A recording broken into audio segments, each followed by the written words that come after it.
here. I got one. You take this one. Thank you. Thank you.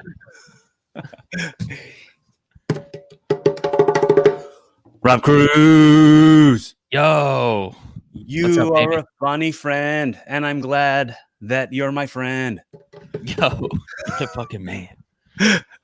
So the funny thing was when we were getting started, I was like, "Do you want me to hold my mic in my hand too?" And you were saying you got to get a mic stand, and I have to make sure I tell you, don't get one. Like, this is already your signature thing. It's your brand. It's branded Rob Cruz to be the guy holding the microphone, getting ready to do Attention Horse. Hey, how we doing? Yeah, dude. I got to stick on that brand. That's what I'm about. If I don't have the brand, what am I? Yeah, dude. If you're brandless, you're meaningless. That's my motto. That's mine too. It's brand new. I just came up with it. I dig that. But how you doing, man? I'm swell, man.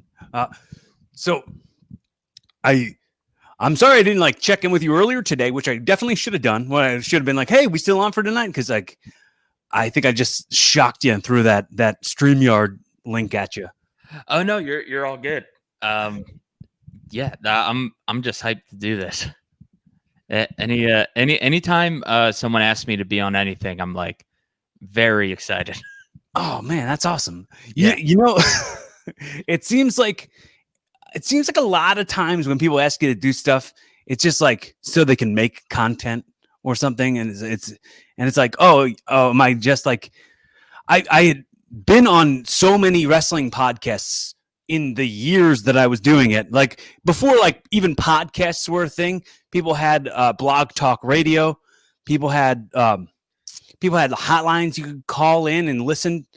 So I had done a ton of interviews on all that stuff, and everything was always like asking me the same questions that the last guys asked me, or not pay attention to the answers that I'm giving you because you're like looking at something else or doing something else. So it's like I can tell because it's just like on the phone or whatever, but I can tell that they're not even really paying attention to me. And yeah, they're like speaking through you. So it's like, I don't know if I want to, as a fan of podcasts as I am, I don't want to host a show that's just like every other show that I've ever heard or been on. So let me ask you something you've never been asked before on a podcast, maybe. Okay. Let me think of something. All right.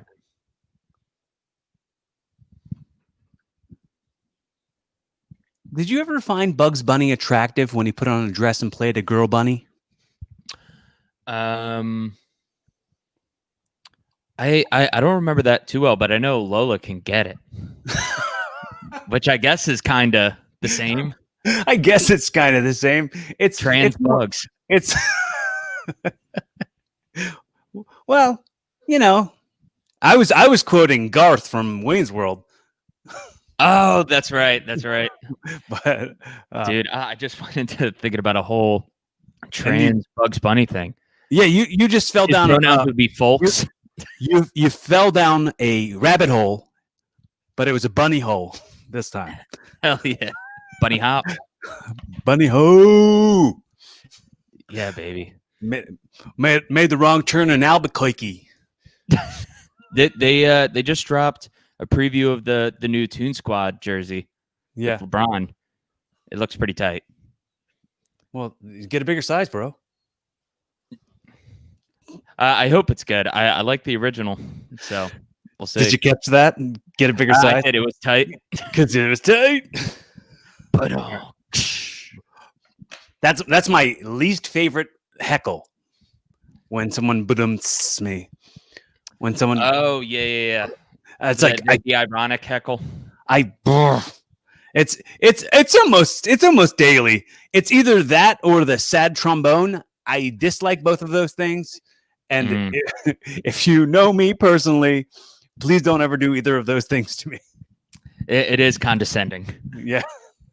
It's like, sorry. Hey, you were actually really trying to be smart and think of something funny that no one else here was trying to think of? Ha! Screw you. Stop thinking things.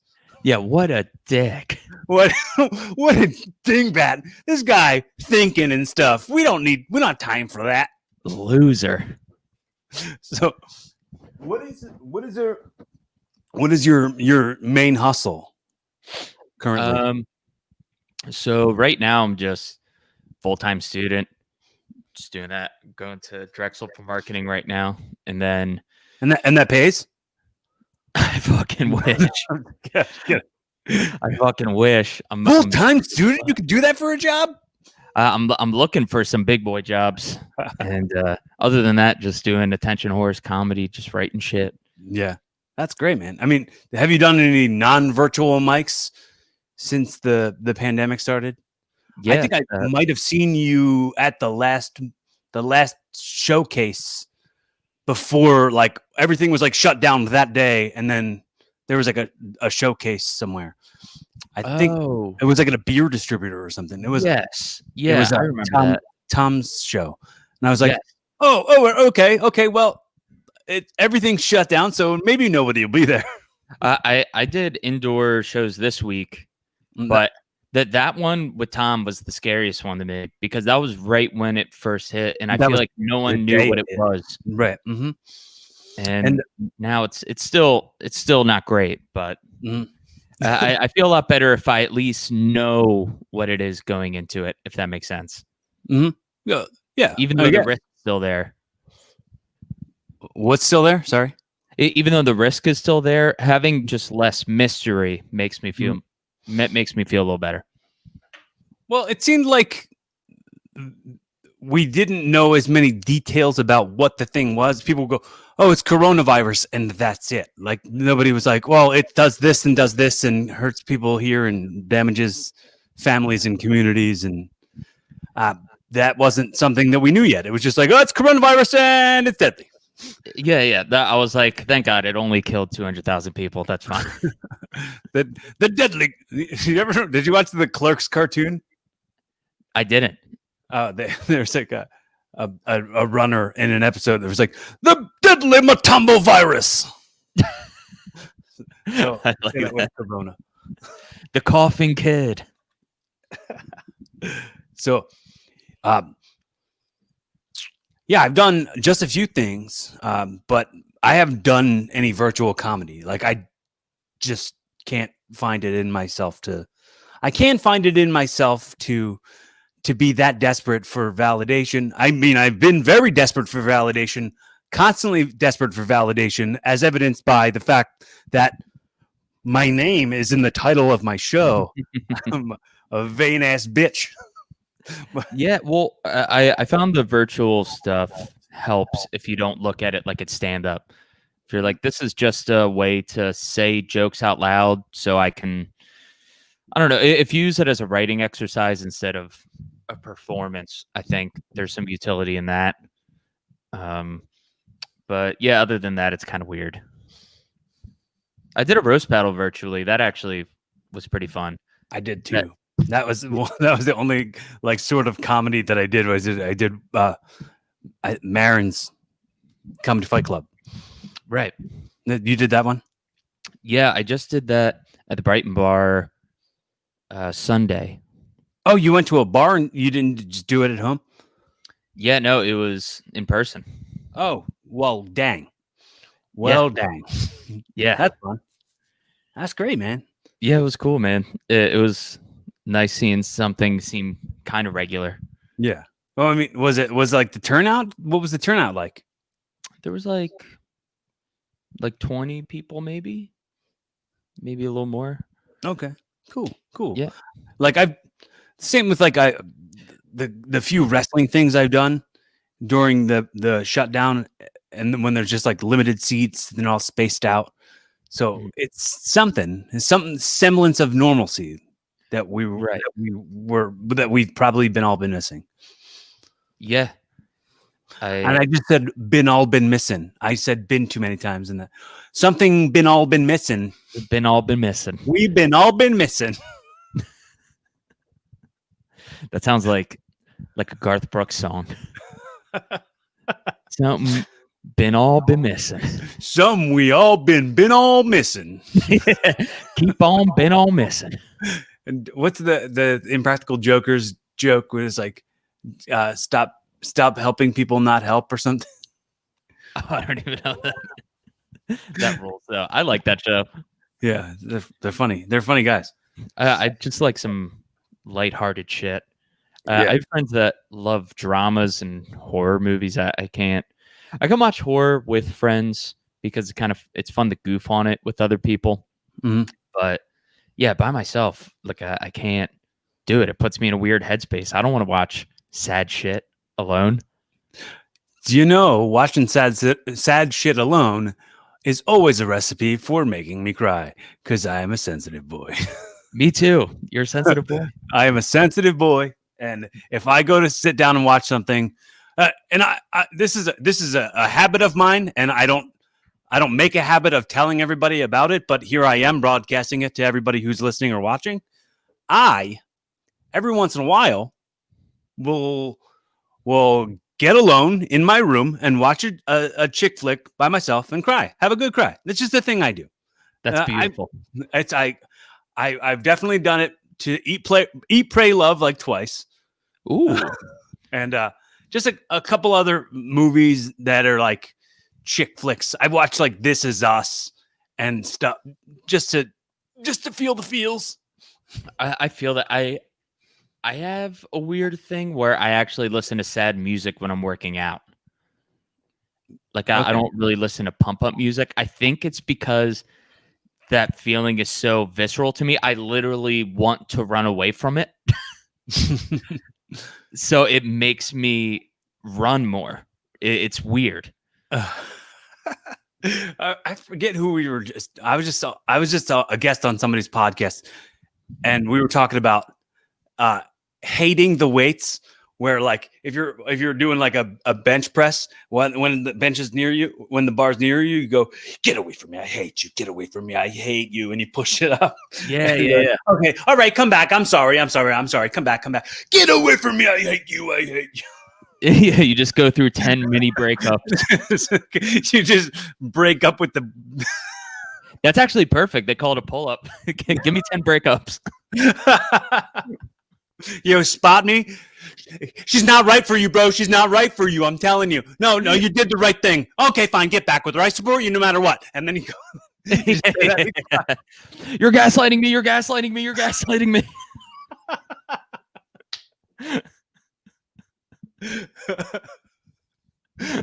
So, maybe that's a bit somewhere. It could be.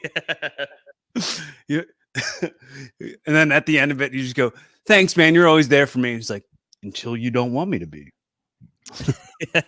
It's hard, but you make me stronger. It's like, can you spot me now? And be like, oh, what's going on in your life?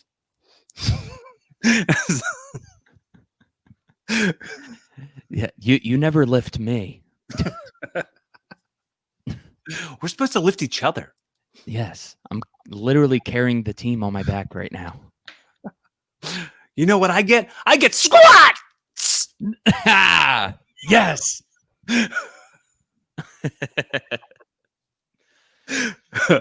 But see, I'd rather have you yes and me and riff with me on something than hit me with a bdumts or a womp womp womp. I apologize for the badettes. Well, you didn't know. So, I mean, you didn't know. It's now nothing I can blame you for. Now you know. I know. Yeah, that's cool that you're a sensitive guy though. I feel like you're a hot combination because you're like jacked and sensitive, and I'm just fucking soft physically and emotionally. Okay. You can't be squishy and sensitive. You can, but you kind of want to. You have the power to not be, right? Right. I'm trying to get on my fitness right now. Well, I mean, you look better. You look better since the last time I saw you, man. What did you lose some weights? Yeah. I'm losing a little bit. I think I'm down like like 15 right now. Okay. Yeah, dude, I can And see it. I can dude, see it in your neck. yes, I can see it I, in I was that packing it on. that stack of dimes you call a neck, as Stone Cold Steve Austin would say. Yes, I heard my friend the other day call legs getaway sticks. I was like, that's such a sick way of calling it. But yeah, dude, I it's kind of good, but not really. I evenly distribute weight, so people are surprised that I weigh the amount that I do. Right now, I'm 195 and I'm 5'8", which Mhm. is heavy. I was like 210 before, which is that's thick for my height, but it doesn't look too bad, but it doesn't look great. Well, I mean, are you in a relationship? Are you single? Are you trying to date? What's that been like? I'm newly single. I got out of a relationship like early December. So So now while lockdown was happening, did you just get sick of each other in lockdown? Or uh, was it like a separate lockdowns? it was it was just one of those things where it didn't work, baby. Like I think it just got Well, to that well, point where it's like feel we're free not. to tell me to mind my own business. Feel free to say never mind. Oh no. I think like Pete Holmes had a sick quote where it's like you don't have to hate someone to break up with them. Like Hey, hey, anybody listening, the guest quoted Pete Holmes before I did. So maybe you take a drink still. If you're doing the drinking game still of taking a drink every time I mention Pete Holmes, the guest did it before me. Well, there you go. I didn't know you were a home fan. Oh yeah, yeah. Well, it's But part yeah, of being a sensitive boy. absolutely. My favorite thing is just being sensitive with my boys, and it's kind of hard being a comic because everyone just wants to goof all the time. And I'm like, how about our feelings? Are you watching? Doom Patrol on HBO Max? No, what's that? Have you seen? It's like a, it's like a kind of like a DC universe version of like X-Men, and it's like an old comic book from DC, but it has like the show has like Brendan Fraser in it, and Brendan Fraser, they kind of like RoboCop him and put him into a robot, Mm. and Robot Man is his name, I think. They just went right over the plate with his name. Robot Man. He's a robot and he's a man. He's got this consciousness of a man inside of him. What do we call him? Let's go with Robot Man. Bingo. Checks out. Checks out. Checks out. But he was like, he's a robot man, but he's like, how about let's have group therapy and everybody talk about what's going on. What's your feelings? And he's made everybody talk about their feelings. He was just a robot man. Yeah. I fucks with that vibe. It was so funny. My friend came over here recently and he was just like really proud of something that happened in his life and he just wanted to be sentimental about it. He's like, I came to you because I feel like I can be gay around you. Yeah. And I like being that guy. My comic friends call me 75% gay. I'm 75% gay because growing up. No, I'm not bi.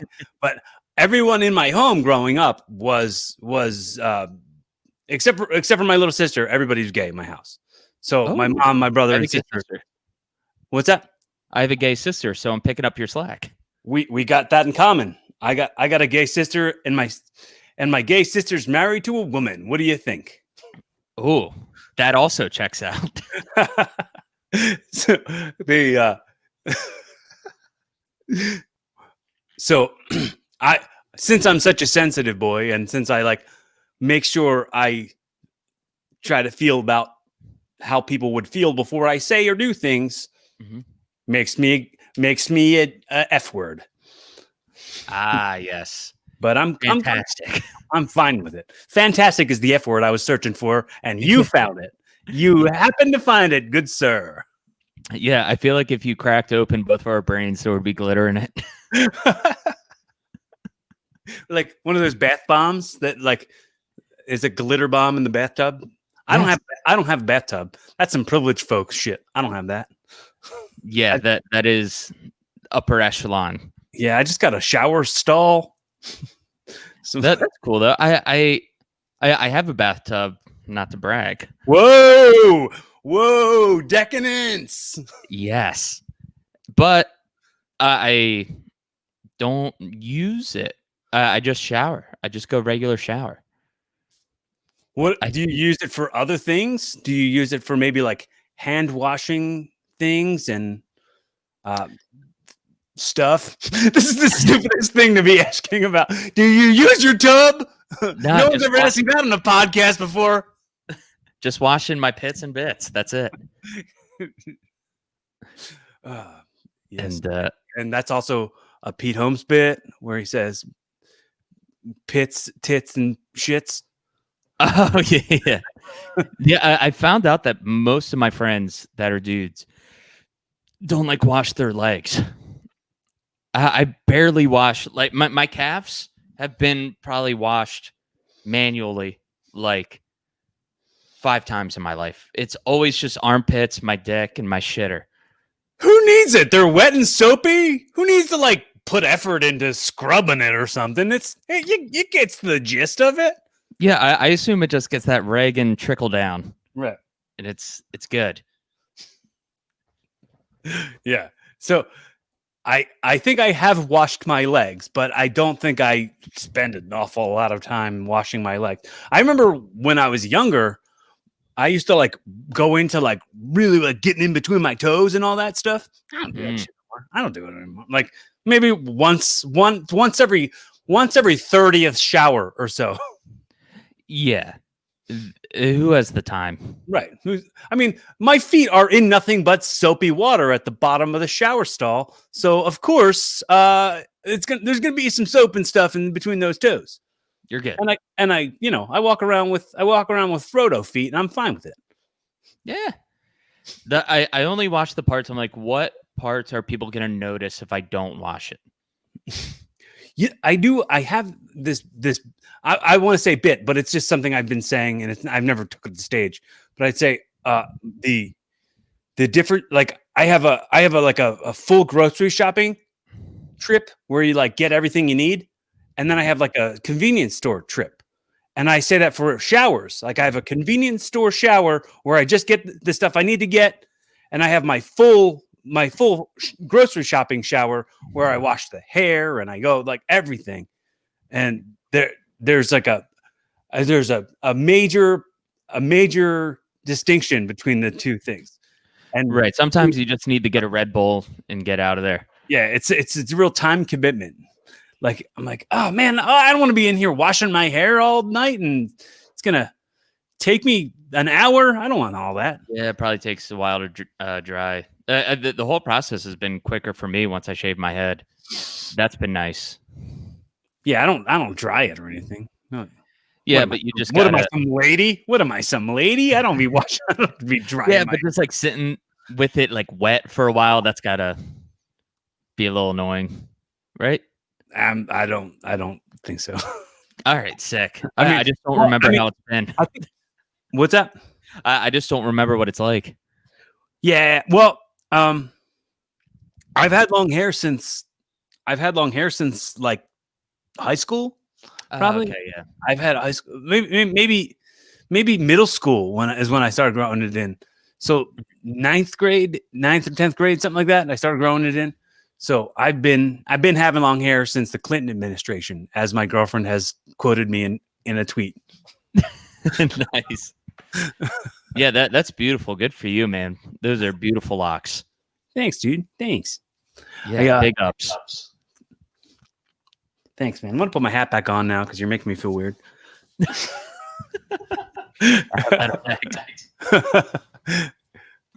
But yeah, so what was your main not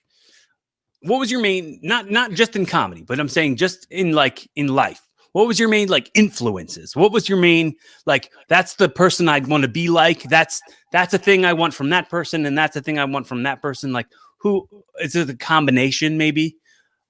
as far as like living, and then maybe as far as what career winds up being. Yeah. It's hard to pinpoint it down to one thing. I think since I was not very young, but like ninth grade, I was obsessed with watching interviews of like musicians, comedians, and then when podcasts blew up, it was like a fucking dream come true. I just love that shit.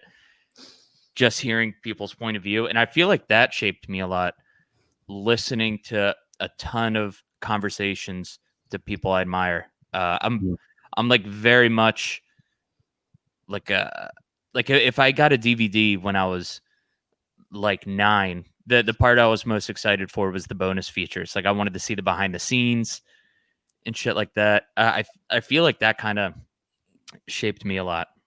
I say the same thing, but for listening to director's commentary, that to me was what podcasts were back then. Like that was what podcasts have taken the place of that for me.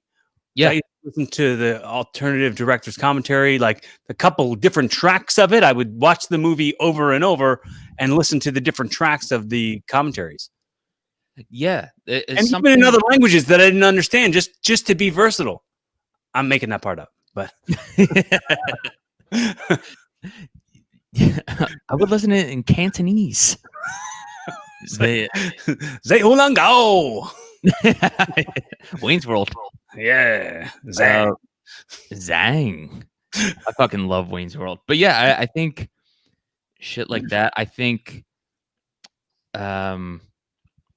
constantly creating shit since I was young helped a lot. That was like the main muscle I flexed ever since I was little. I was just always creating shit. What interviews stand out the most, and like what quotes from those have kind of kept you going? Oof. Oh, dude. I think there was one interview I watched. It was like filmed on a shitty camera in like a bar. They were interviewing the singer to A Day to Remember. Mm-hmm.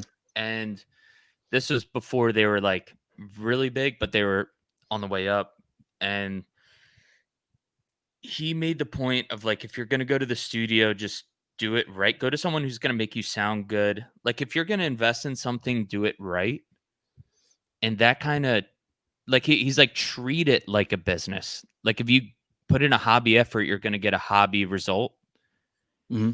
And that was the first time I ever really thought of shit like that. I was always like passionate about like music and being creative, but I didn't realize, I'm like, if I put the effort in, this could be legit.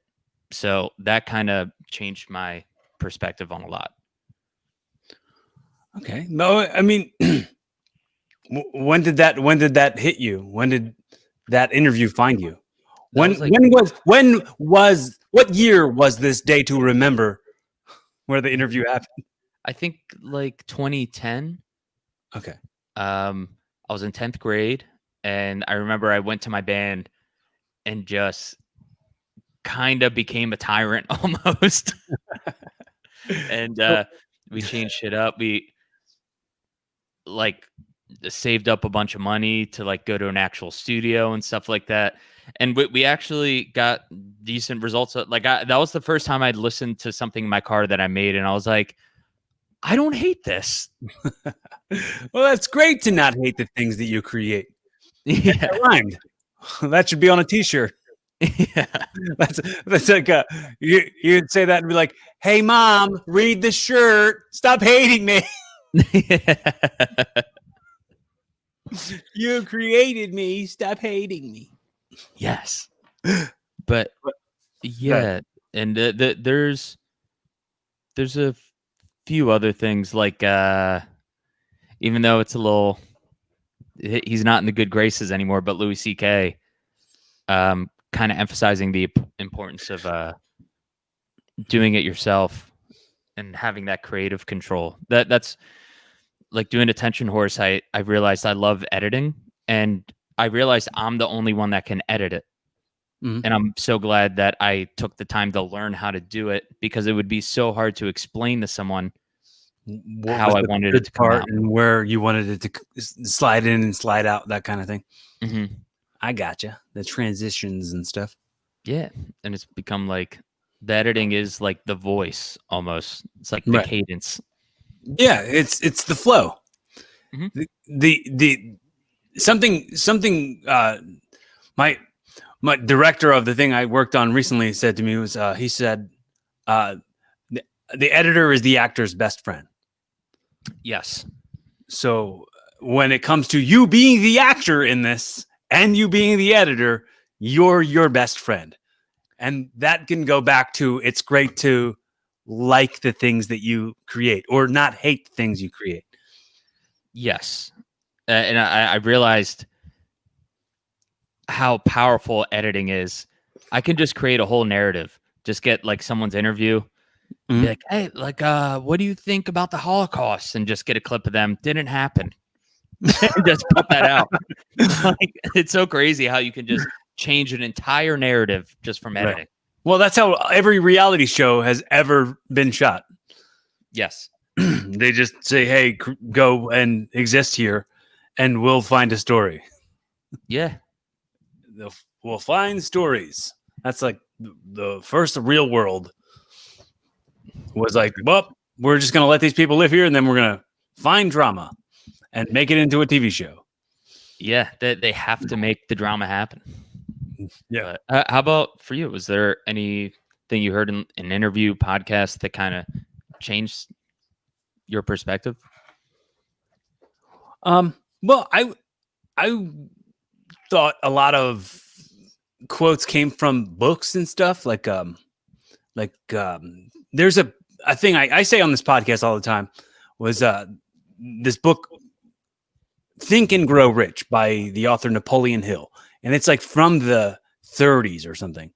And in the book, he says, "Tell the world what you intend to do. Show them first."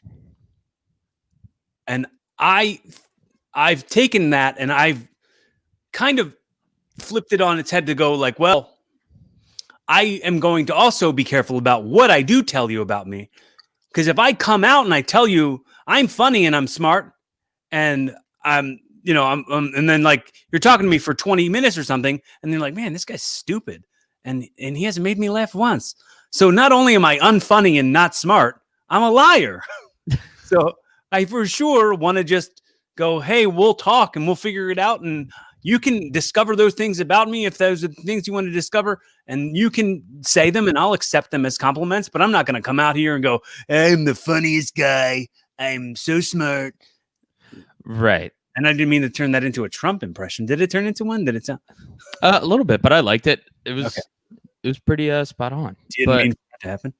yeah, that kind of reminds me of in high school, my friend gave me the most honest critique of my personality that kind of changed my shit too. Okay. Where he said, I could tell you're really bent on being misunderstood, but you make no effort to be understood. Hmm. That's a little harsh pill to swallow. It was. Yeah. But it helped a lot. I was like, yeah, like I'm not making this really accessible for anyone. Like, why would I expect anyone to get me just instinctually?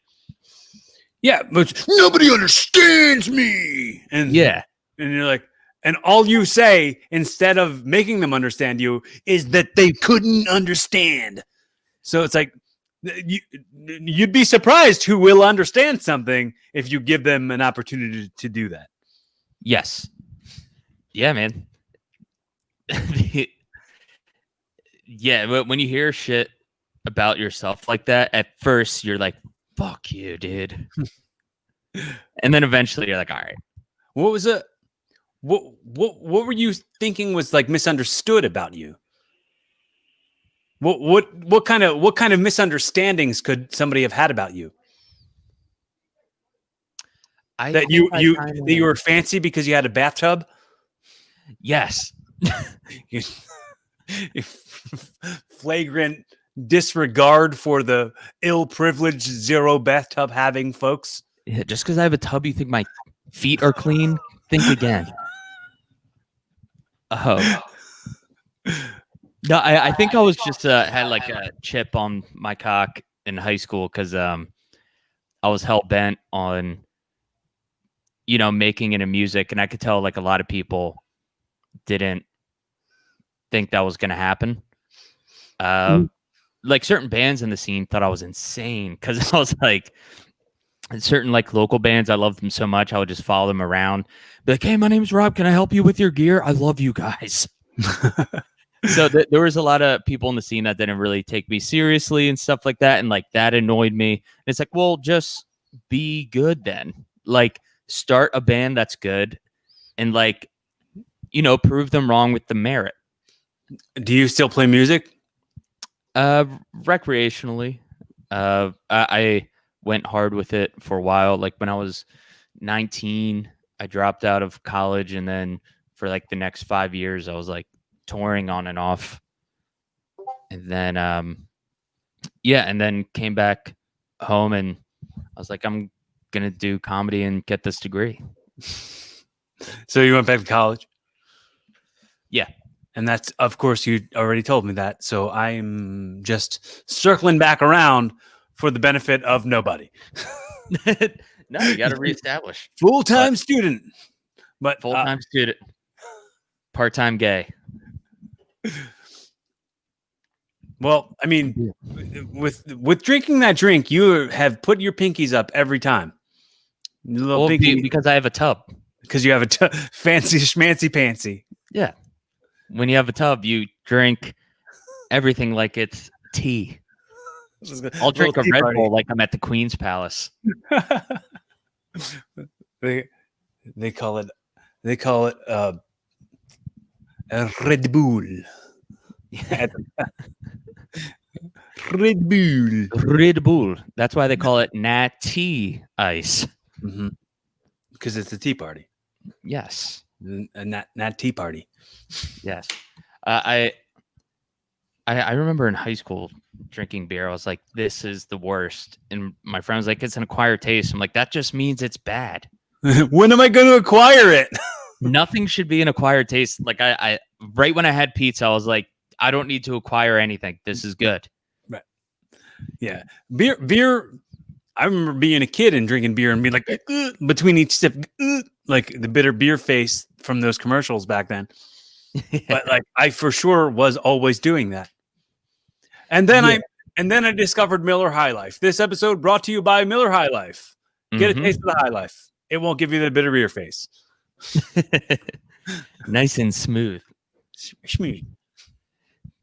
Do you have abs? No. No, I'm abless. I mean, I have 4 abs, and they're only there when I flex and turn in the right light. That's still pretty good. Have you ever been overweight, or have you kind of kept it together for the most part?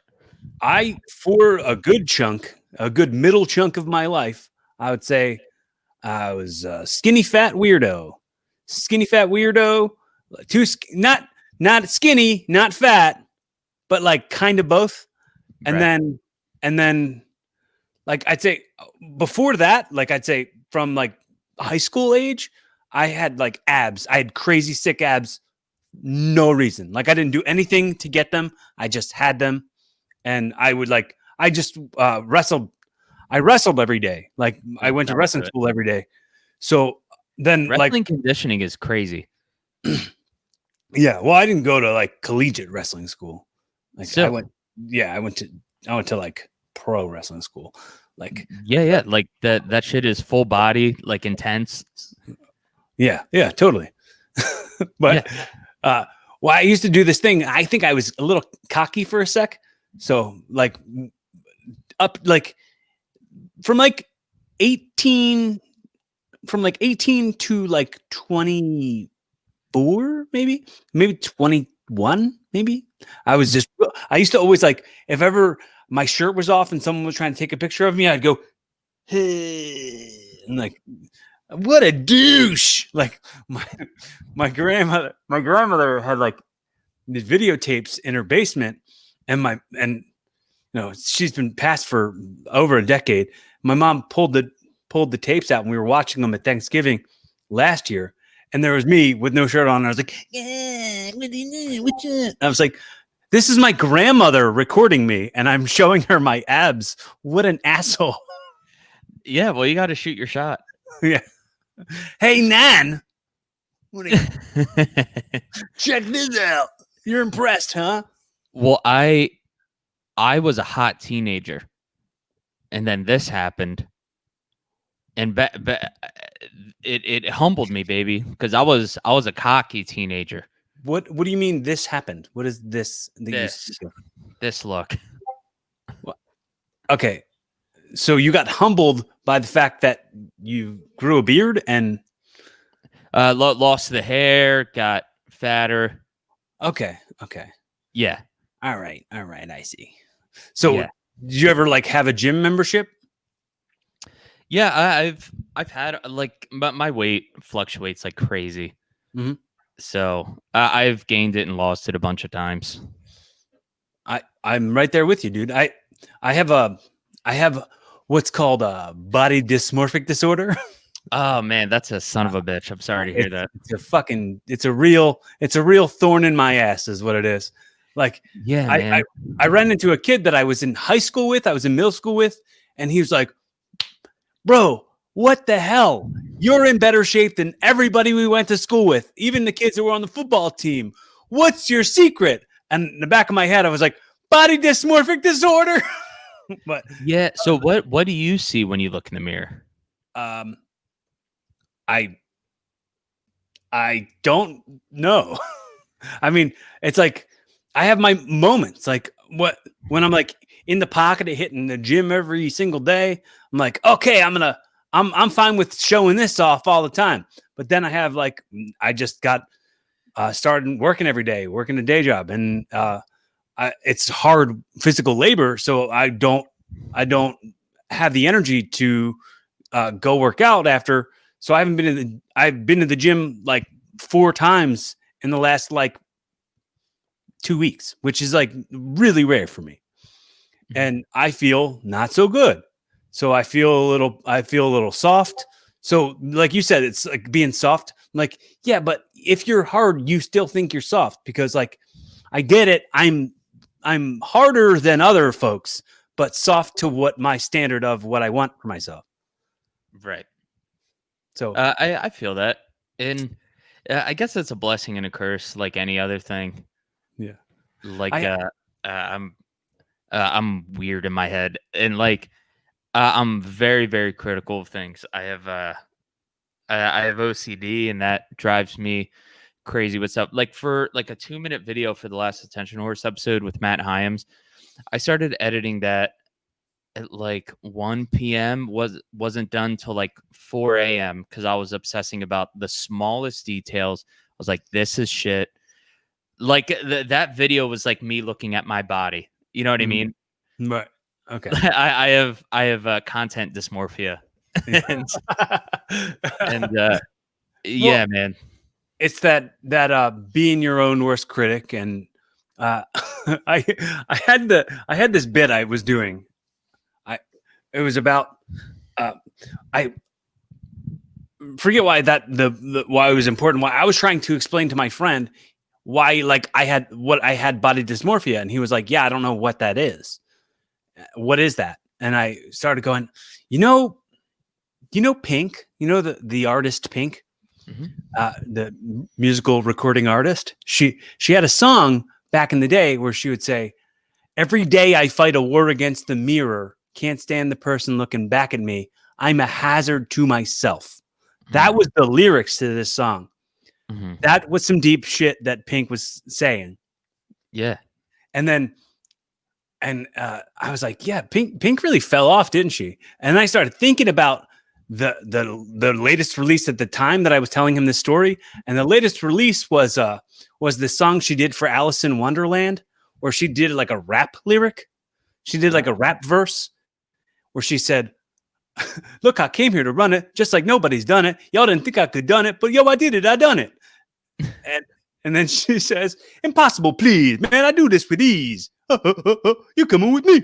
And I was like, Is she LL Cool J? I was like, what? Who told her this was good? Right.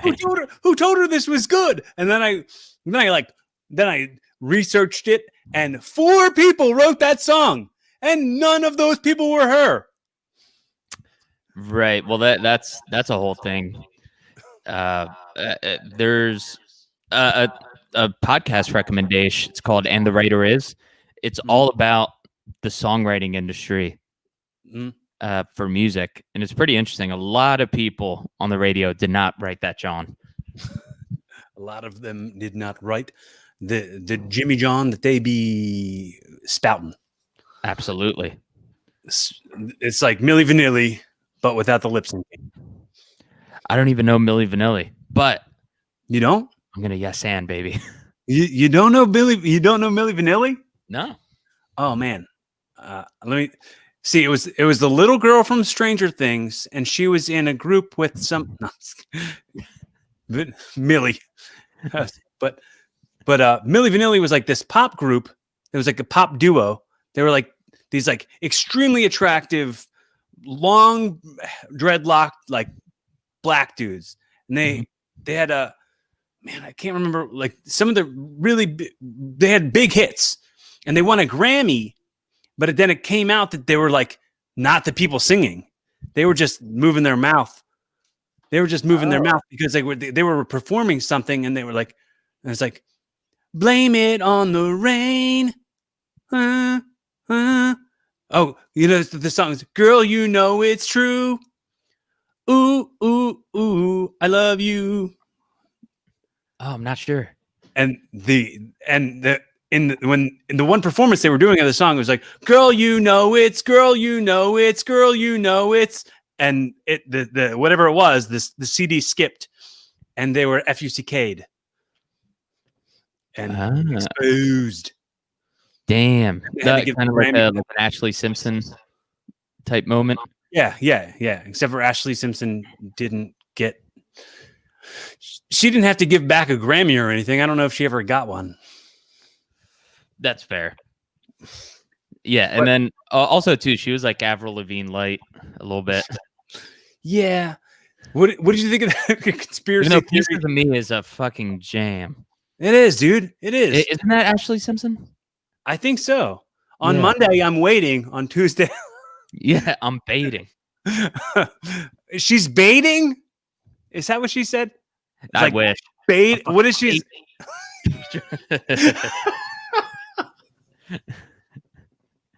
When she's talking about squirting, it's pieces of pee. Those are the pieces that are flying all over the place. Yeah. But yeah, dude, I think it was cool to not like Ashley Simpson or Avril Lavigne for guys around that time, but not for me because I didn't care. I didn't have somebody shaming my stuff I liked. Yeah, dude, I liked all that shit, and I did kind of feel embarrassed. I used to do theater and like ballet and shit when I was in 4th grade, and enough people called me gay that I just stopped doing it. I was like, I'm going to start a rock band. That they seem to get pussy. That'll show them. Yeah, and kudos to my dad. He never put that pressure on me. But I remember one time I was crying because like a bunch of kids made fun of me for doing ballet, and he had like an earnest moment. I don't even know if he remembers this, but he was like, "Dude, just stick this out because dudes who do ballet definitely get mad chicks." That's great. Yeah, he rules. I'm glad I had him because he's a very sensitive guy, but he's the fucking man. So I never had one of those dads that I was like afraid of, which was tight. I think it kind of played into who I am, baby. I think that we might have a 10-year age gap you and I. I'm 27. Yeah, I'm 37. So Okay.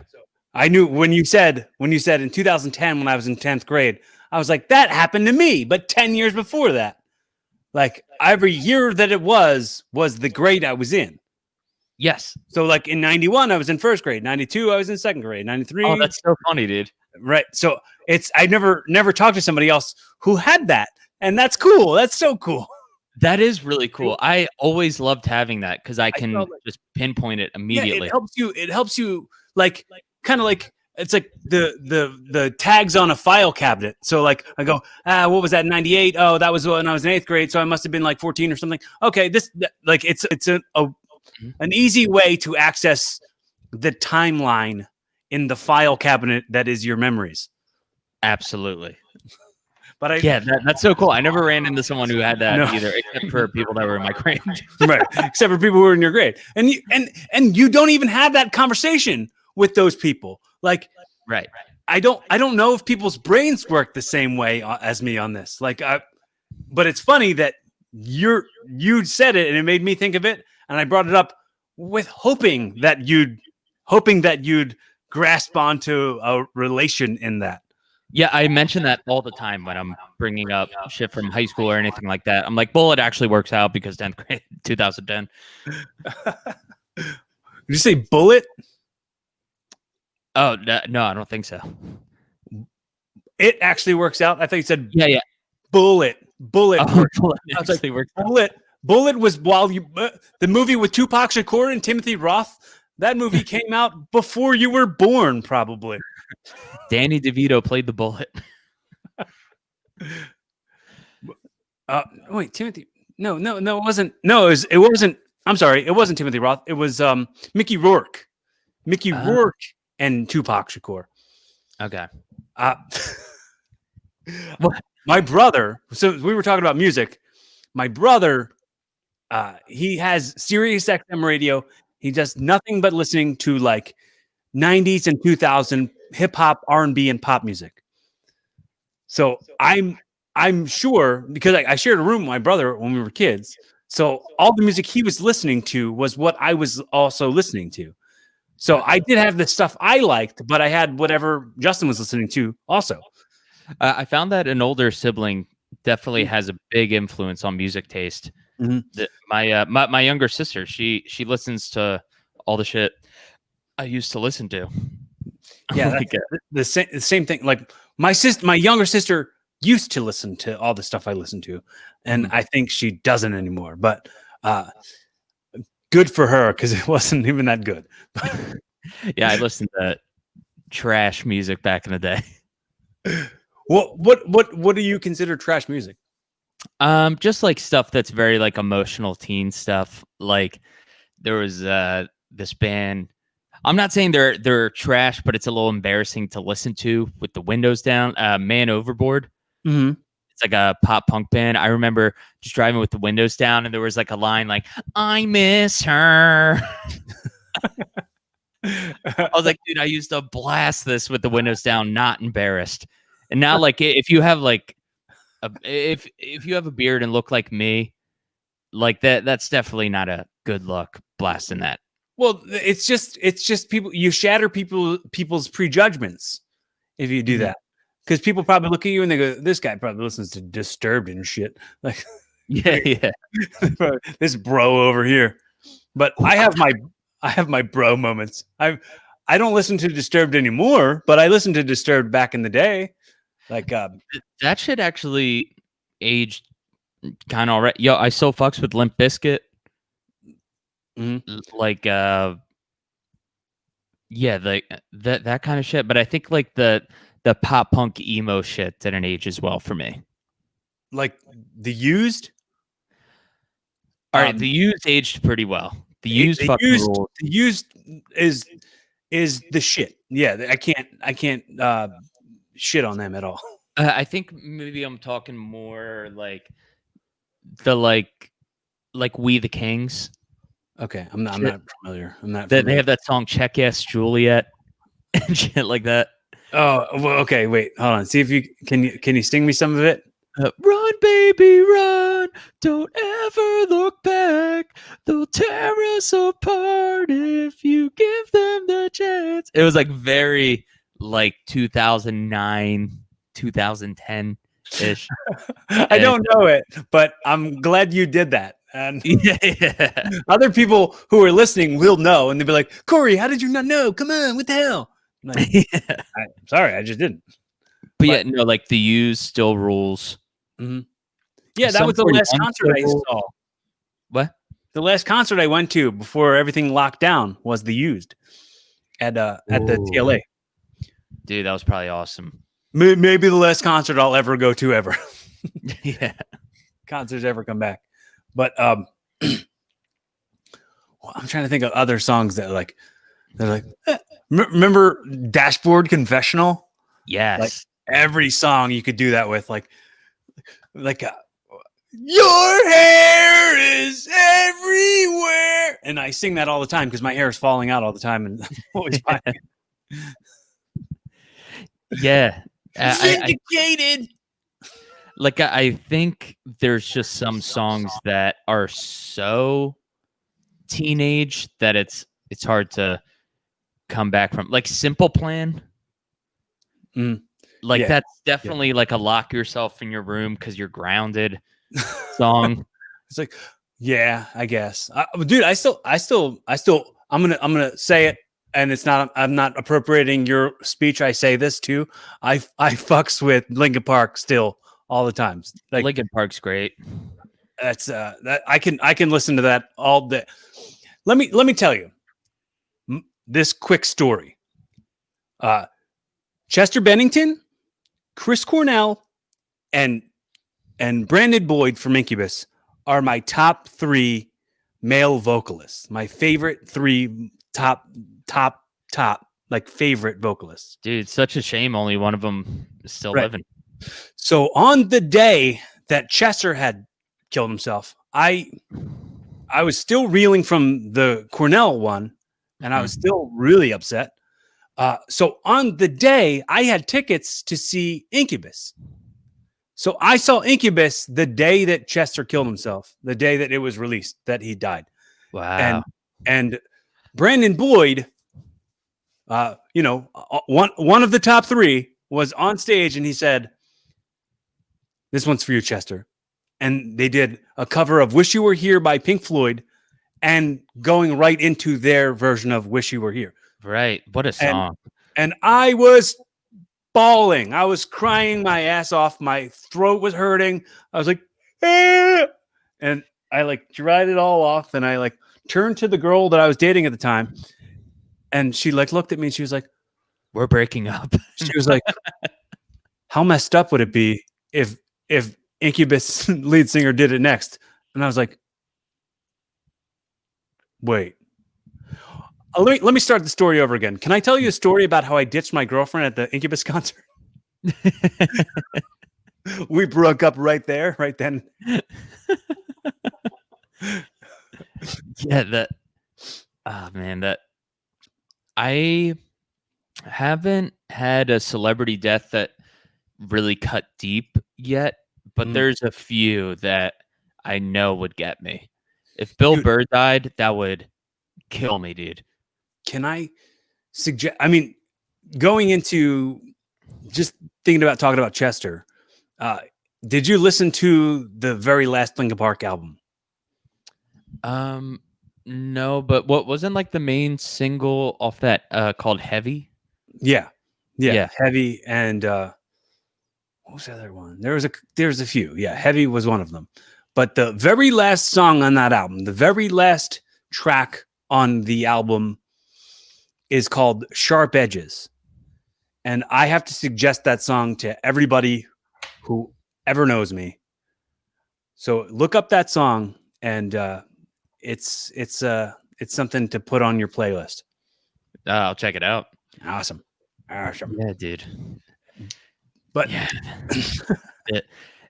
I just thought about Bill Burr dying and it made me sad. I fucking love that dude. Okay. So what I'd like to do right now, just a couple other things, and then I'll send you off into the sunset with a hot dog and a handshake. You ready? Sounds good. Here goes. All right. So I like to do a thing where when I started this podcast, it was because I knew these were all going to be timestamps on my life. So the way I kept track of my life before by going like first grade 91, second grade 92, I do that now with like these moments where I know that I can go back and listen to where I was when inauguration day was yesterday and we got President Biden now, which it's somehow this is going to be the time stamper for me. And little landmarks for your life. And the guests that I have on, I want to always make sure I tell them on the record on this timestamp because I know this shit is outliving us. I know this is outliving me and then it's outliving you. I want to make sure I tell you on the record that you've got an energy that I appreciate. I recognize it, and it's something that I'd like to have in my life more. And I'm glad that we're a resource for each other. And I want to let you know that if you ever need anything, if you ever need a resource, if you need advice, if you need to talk to somebody, judgment-free conversation, I'm always your friend. I'll give you my phone number. You can call me anytime. Thanks, man. And likewise, yeah, I could tell you're a good dude. And when this COVID shit settles down, let's grab a drink or something. Yeah, dude. Cool. Yeah.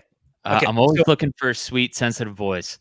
We have so many things in common. If we just go like, what's the one thing we don't agree on, and that'll be a thing that divides us so hard. Oh yeah, it'll be like we have so many things in common that one thing that we disagree on can push us apart from each other. What's an unpopular opinion that you have? It's weird because I think with the shit I joke about, people would think I have a lot more unpopular opinions than I do. Dude, I don't even know. Maybe an unpopular opinion is fuck yeah to regular life. I think I think there's a narrative now where like you got to be the star, baby. Like put your brand out there. Like if you're not crushing your goals, like then what are you doing with your life?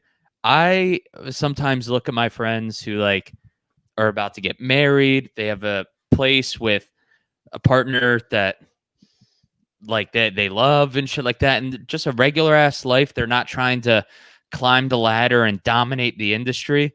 Mm-hmm. That shit rules. I think that should also be celebrated as well. I don't hear that as much. I just see like Gary V just being like, just dominate. Well, like, man, or don't dominate. That might be just your algorithms. The algorithms telling you that that's all there is. Because I think that there's way more guys and girls, folks, everybody out there really just living a regular life and sometimes not recognizing that they're killing it. They're doing a great job. I started thinking about it today. Actually, yesterday I was thinking about it. There's got to be a lot of people, like a majority of people, who probably relate to this thought. I go out every single day and I risk my life for this thankless job that will get me just the money I need to put the food on the table. Mm-hmm. And it's like, and what appreciation am I shown? Because I really started thinking about like what I do in the day, like my physical labor job is the most thankless job that there is.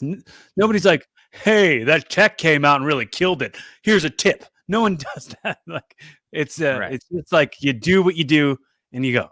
So I think most people are feeling that way and don't really have an outlet or somebody to understand them or listen to them and recognize them and go, hey, you're a good person. Like what you're doing isn't thankless. It's just seems that way because you're so deep within it.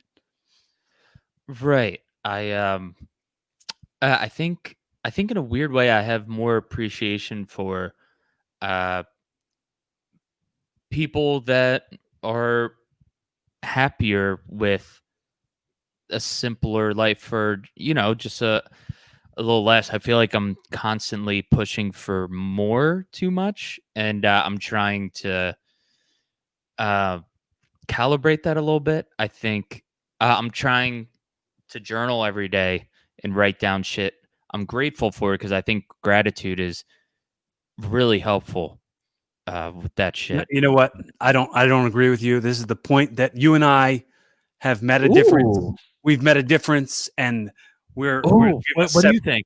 No, I'm absolutely kidding. Gratitude is the most important thing. I'm totally joking. Yeah, dude, that shit helps, because it's a little more what you can control too, man. Like, Yeah. sometimes it's tricky doing stand up or anything performative, where your job is literally reliant on external validation. Like, I am not doing my job as a stand up if I don't get external validations in the form of laughs. Mhm. Yeah. Um and so I have to compartmentalize which external validation I put my effort in, which ones I prioritize, because it's very easy for that to slip into your regular life. And then, Mhm. like, I'll become very people pleasy. Like, I'll have like an attitude sometimes, like, did I crush this hang? Oh, I hope I was as great as I thought I was. Yeah. Like, did I bring it this Thanksgiving? And Said, I'm trying to get better at that. she said, pass the gravy, and I didn't even make her wait. Man, Yeah. I'm the best. And I had the perfect line when I handed it to her. That, like, you did good, Rob. Well, how do you talk to yourself? What's that relationship like? Are you careful about, like, I had to cut this out. Like, I wanted to make sure I never called myself stupid, never called myself dumb, never really like focused on, because I don't want anyone else doing that to me. Why would I do that to me? I get to be around me more than anybody else does. Why Right. should I hurt my own feelings like somebody else doing that would do to me? Yeah. Um, I think a lot of my self-talk has been negative, but I'm trying to get better at it. It has been improving. I think because I'm starting to put a little more effort into it. I think in my pursuits, like music and comedy, I kind of put all other development on the back burner, Mhm. and that there wasn't really balance. But now, like, just little things help, like making sure my room is clean in the morning. I didn't realize that would help a ton, but making my bed and shit, kind of like Jordan Peterson esque, but it is true. Um, and just worrying more about the things I can control. I'm I still overthink social situations a lot, and what happens a lot is I have very bad social anxiety. Normally, I'm not talkative at all. I'm actually pretty shy. So when I'm hanging out with other comics and stuff, I drink heavily. Mhm. To Um, try to so numb the awkwardness. yeah, and so I can, put myself out there a little more. And then I Spread the always, word. like, I'll get way too drunk and then say something dumb, and then wake up the next morning. I'm like, why'd you do that? Fuck you, dude. You piece of shit. And then I'll just replay that. And then it's just a vicious cycle, but I'm getting better at it. That's that's good to hear, man. It's always a work in process. And I always say there's $1 million industry that's called the self-help book section. Yes. There's $1 million industry. There is no $1 million industry in the self-fix section because that doesn't exist. You That that's a quote right there, baby.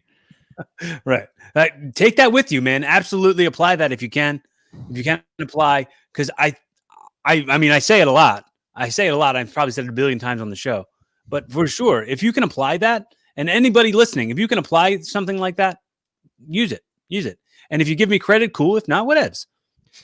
Yeah, and I think in a way it hurt at first, but was the most helpful and kind of the most comforting. Putting the blame on myself a little more, because it stinks at first. Be like, why am I not where I want to be? And it sucks to say it's my fault. Like, I would love to blame it on something else, but then, oh, sorry. Oh, sorry. So the danger of repeating a thing I've said on here a bazillion times, and the people listening, you've probably heard me say it a billion times, and I'm sorry if it hurts your feelings, but I don't care.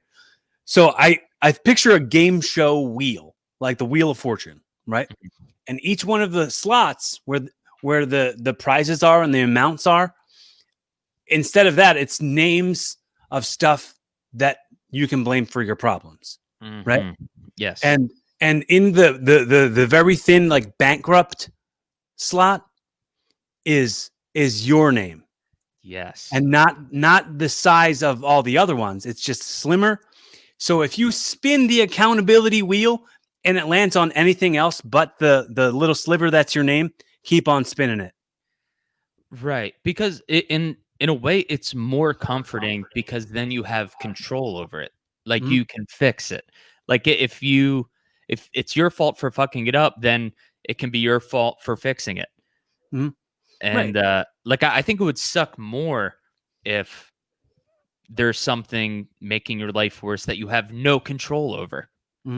Like, in a way, that's worse, but I guess immediately it kind of makes you feel not as bad about yourself. But so I want to give you the opportunity on the record to now ask me anything you want to ask me, or say anything you want to say to me.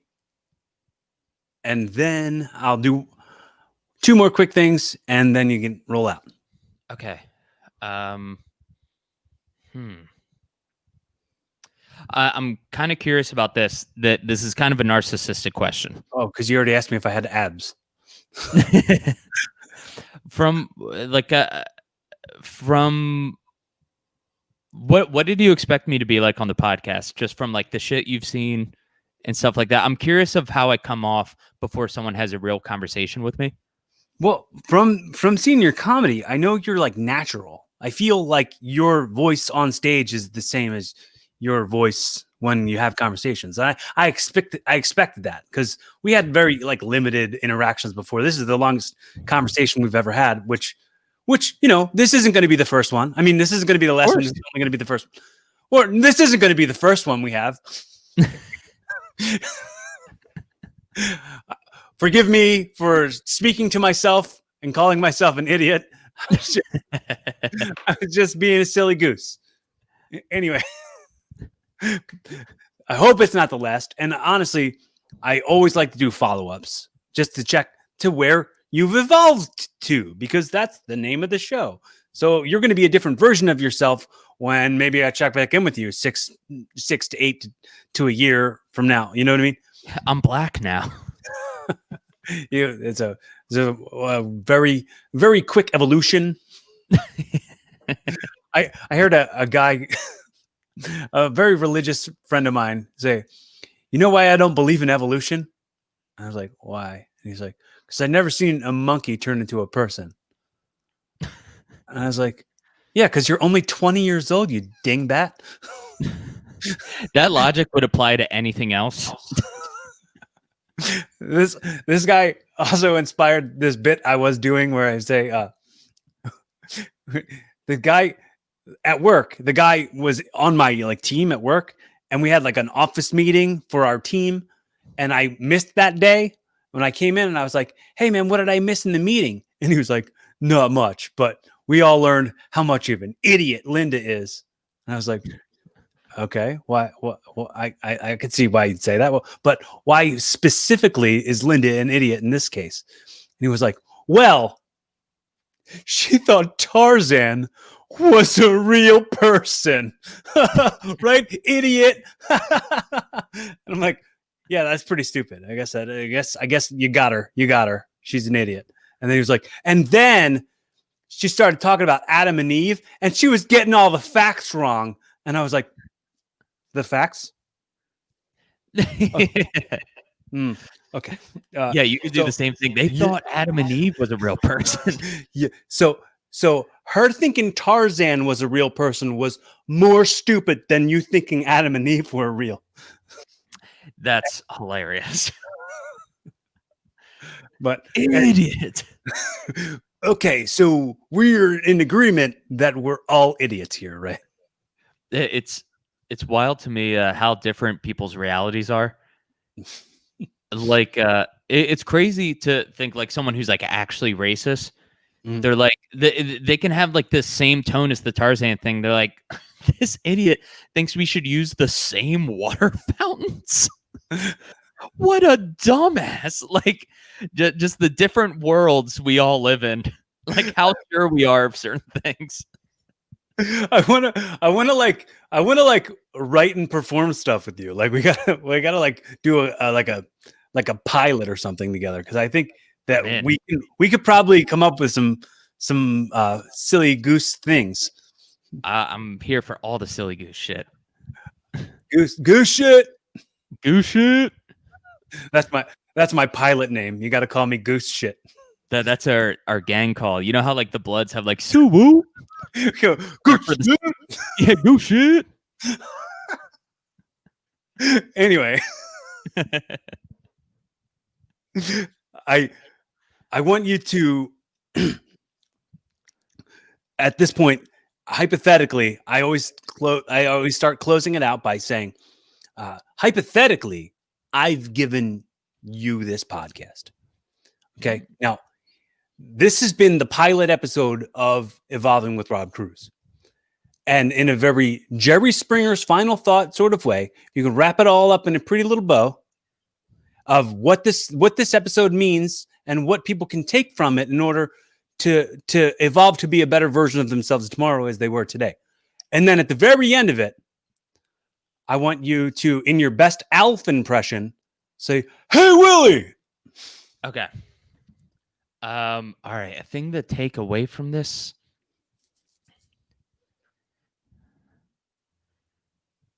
Don't lie to yourself. You know what you got to do.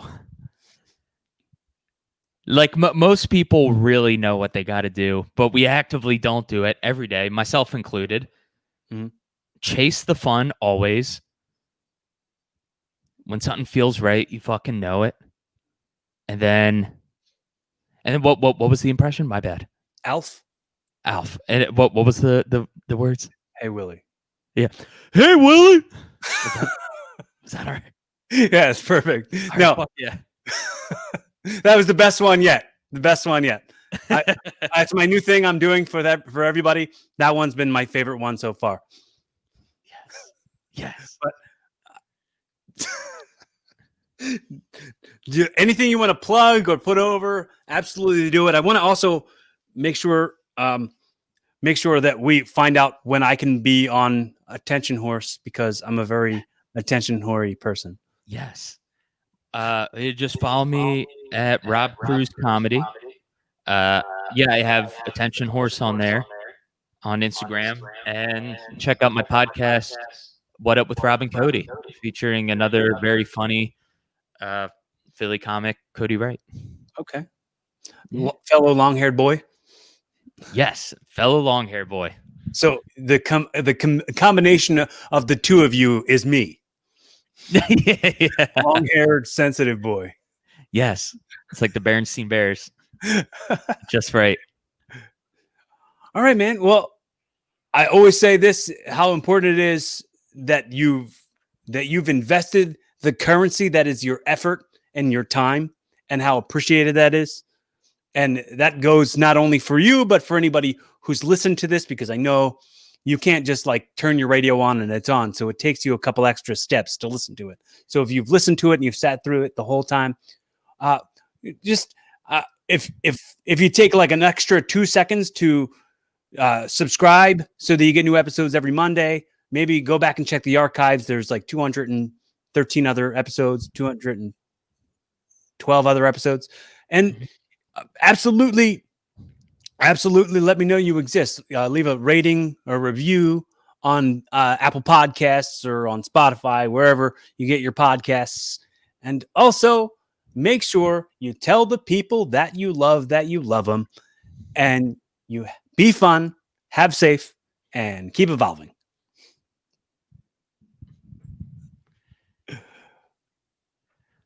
Thanks, Rob.